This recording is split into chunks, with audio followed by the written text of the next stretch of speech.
Hey everybody, it's Dina Rica with the Creativity Cave, and look at these cards I have. I'm really excited about them. I have two cards here that use the Oh So Succulent bundle, and they're really simple.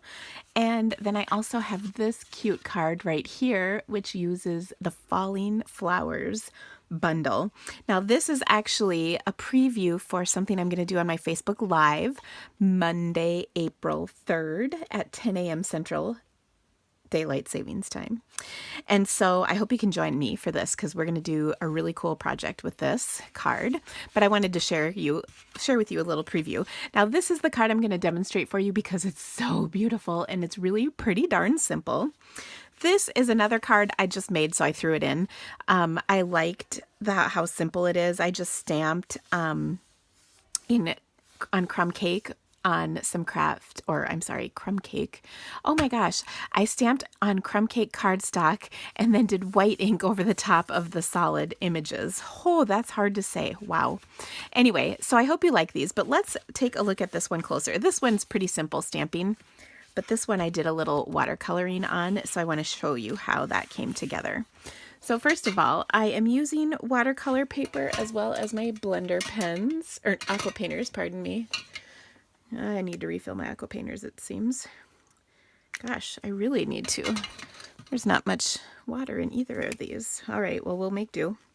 Okay, so all the cardstock dimensions and everything are on my blog, so make sure you check out the link in the description of this video. There's also pictures of all these cards that you can pin or save, as well as supply lists, so that you can buy all this awesome stuff, because it is awesome. And when you buy from the Creativity Cave, of course, you become a VIP rewards member, which I would love to welcome you to our VIP program. It's kind of awesome.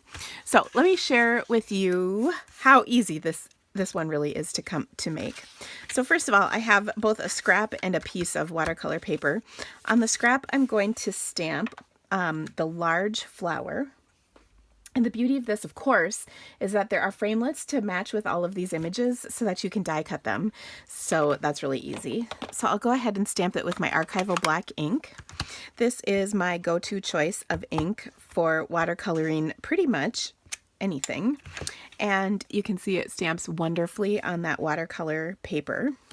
Now I'm also going to stamp my sentiment, mostly just to make sure that I have enough room for it. I find sometimes when I get stamping, if I don't leave room for this, I might run out of room. So I just want to make sure that there is room for that. So there we go. It's even pretty straight. So that's nice. Now, one thing that I kind of like doing is placing something right here to kind of help me gauge the space. Now, if I wanted to, I could either die cut this and set it there to kind of gauge space, or because I'm kind of lazy, I'm just going to take and punch a little circle out of this cardstock. Now, this isn't the same size, but it'll just give me a placeholder, and you'll see what I'm getting at in just a second. So I took this die cut or punch piece. This is a 1 1/4, but you could definitely go bigger because you can see this is smaller than my flower, but it's just a placeholder. Okay, so then I'm going to stamp the rest of my succulents. Of course, all of this is from the Oh So Succulent bundle, which has all these amazing stamps and the coordinating framelits, like I mentioned. So I'm going to I'll get this out of the way, stamp some of these images.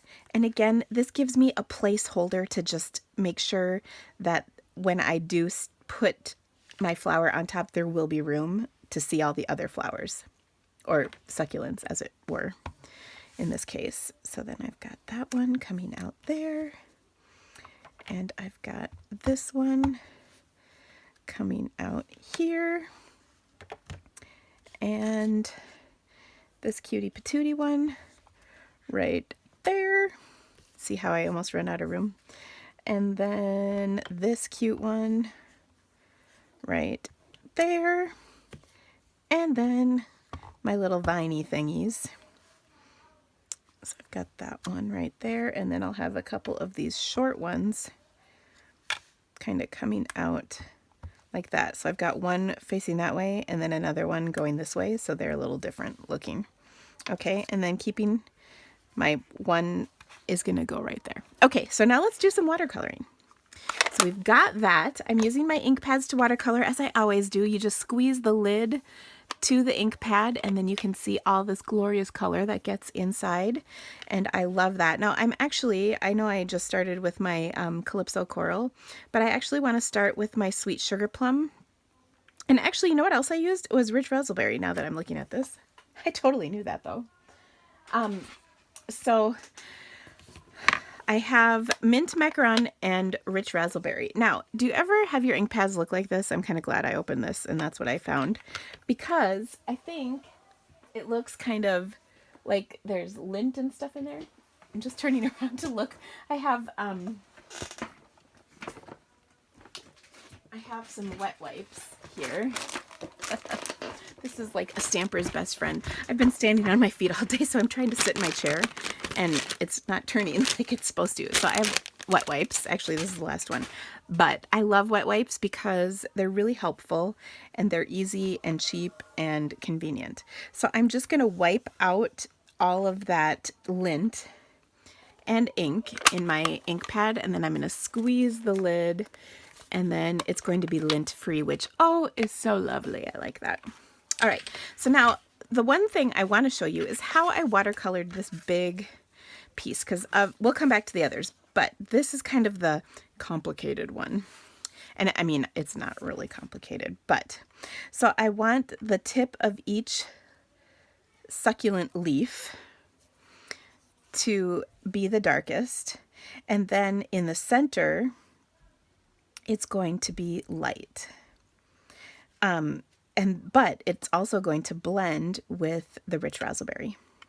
Does that make sense? I was just like thinking about what I just said. I'm like, I don't know, Dina. But we'll get there. Okay, so you can see I've done the tip of each petal. Okay, now I'm going to kind of leave the tips as they are, and this will make sense in a second, I promise. Because I know you're just like, what is she talking about? It's okay.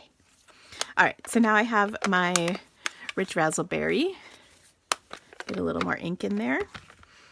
And I want the centers to be really dark, beautiful, rich raspberry color. Okay, but then I want them to kind of blend in between as they go out, between rich raspberry and then the lighter mint macaron. I don't know if you can hear this, but there are, so it was my son's birthday this week, and we told him he could have a little gathering of a couple of his friends, which he's having, but somehow he managed to turn that into a makeshift party, even though we said last year was his last birthday party. Oh, kids these days. Okay, so you can see I've got lots of dark color. Now I want my brush to be clean, and then I'm just going to carefully blend these two together. I don't want too much color from one into the other, and I don't want them to be a big muddy mess, but I do want to see some blending happen. Okay, so I'm being careful with my color, and I'm kind of being ready to intervene should that become necessary. And again, this is sort of the beauty of watercolor paper, is it allows you to do this blending business, whereas if you were using regular like white or vanilla cardstock, you would never be able to do this. So I kind of like that feature of watercolor paper. I think it's really pretty. And of course, I love to watercolor. Have you picked up on that? In fact, I think I'm thinking about my project for tomorrow for my blog post, and I'm thinking that needs to be some watercoloring because the theme is florals. Oh my gosh, everything's theme is floral all of a sudden. I suppose it's that time of year. I mean, don't get me wrong. That's like my favorite possible thing to stamp. So I'm really excited. But isn't this gorgeous? Do you see the blending? And what I like to do too is I'm going to let this dry for just a minute, and then I'm going to come back and add a little bit more color, especially to the insides, and then that will really give me that big, rich, dark center. Okay, so now let's come back to our card panel. So I'm going to set that aside back over here while it dries. And then here I just have a couple of different colors. So since I have my mint open, I'm going to color this. And this is just kind of messy watercoloring. I'm not really doing anything fancy here. I'm just kind of blobbing it on. I can do a little shading if I want, but again, I don't have to be too precise about any of this. I'm going to do some Pool Party because Pool Party is the best. Here, and you can see I'll do a nice dark Pool Party in the center, clean off my brush, and then I'll have a lighter outside edge. And by the way, did you notice this is my little burp rag from when my babies were babies, and they are great for cleaning off your aqua painter in between colors and getting rid of excess water. Now I've got my old olive, which I just love the richness that olive actually brings to this, believe it or not. I think it's really pretty, and it's kind of just a little different color. Because a lot of, like, when I look, well, I don't know what I'm trying to say, but I've been sticking with mint. I know some of you guys think I like that color. Don't be fooled. I don't. It's just that it's in the printed paper, and it is, let's be honest, the color of these succulents is kind of that mint shade, even though I totally don't like it, and I'm kind of in denial about it being a color in our existing color family. I still will use it, but I think a lot of the reason I've been using it lately is because it does totally coordinate with the Succulent Garden printed paper.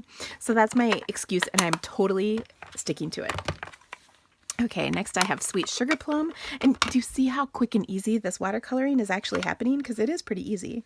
So again, I'll start with the center and go out, and then I'm going to come back and add more color to that center since I don't have much gradation of color at all. There we go. Okay, that looks pretty good. And then last we have Calypso Coral, and oh my gosh, I have that pad ready to go since I started. So again, I'll keep it darkest in the center, and then as each little petal thing goes out, I'll lighten it up. And by the way, I don't think that's what color these things are supposed to be, but again, it's in the paper, so that's why I chose it. And it just kind of brings a warm color to all these cooler shades along with the olive. I just like it. That's my line. I'm sticking to it. I like this color. And you should always color with colors you like, even if they aren't necessarily accurate, because it's your card and you can color it however you want to, right? Okay. I'm going to add a little more darkness to the center of this. This is Sweet Sugar Plum.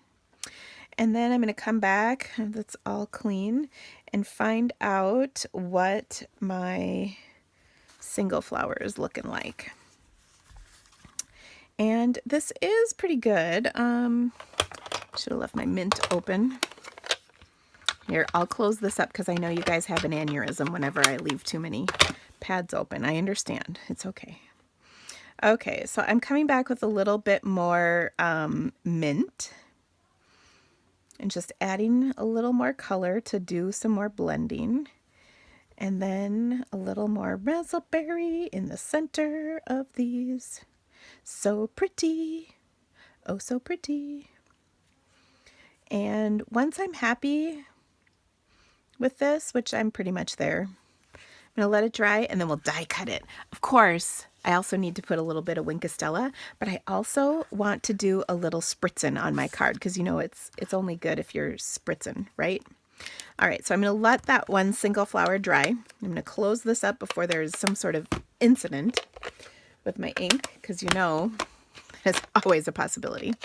And then we're going to make our card background kind of match. So I'm going to take my, this color is Mint Macaron. It's a marker. You want your card to be dry because otherwise the colors will run when you spritz.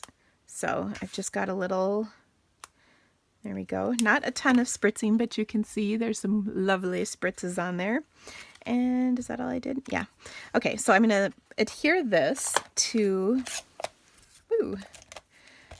to my sweet sugar plum layer. I did punch a hole out of that, but that's okay because we're covering it up and no one will know. I love when no one knows. All right. I love my little secrets on my cards. Like if you dissected this card, you would find things. Okay, now I stamped with this image in black last, so I'm going to clean that off, and then I'm going to stamp it in... oh, excuse me. Now I'm going to stamp it in... This color is mint macaron, and I would not lie about that. I'm having a hard time thinking of words, though, because you know the camera is on and all. Okay, so I think this is just kind of a pretty way to kind of add a little extra to your card base. You could use printed paper here too, but this is sort of like making your own printed paper when you do the color on color. So I just like the look of that. And then of course we'll put this right over the top. And I almost think it looks like cracked glass or something. I don't know. It's kind of cool. All right, so I will adhere that. Now I'm just going to die cut my flower and pop that on. So give me 1 sec. All right, so I went ahead and die cut my flower. I'm going to pop it up in the center of my card. And of course, add a little clear wink of Stella because that makes everything better. And isn't this adorable? So, so pretty. And that clear wink of Stella really makes things shimmer and shine, which of course I love. So pretty and easy, nice little touch to do. So there you have it, guys. I hope you loved this project, and make sure again to check out my blog for all the details so you can make it yourself. Have an awesome day, and we'll see you again back here tomorrow. Bye, guys.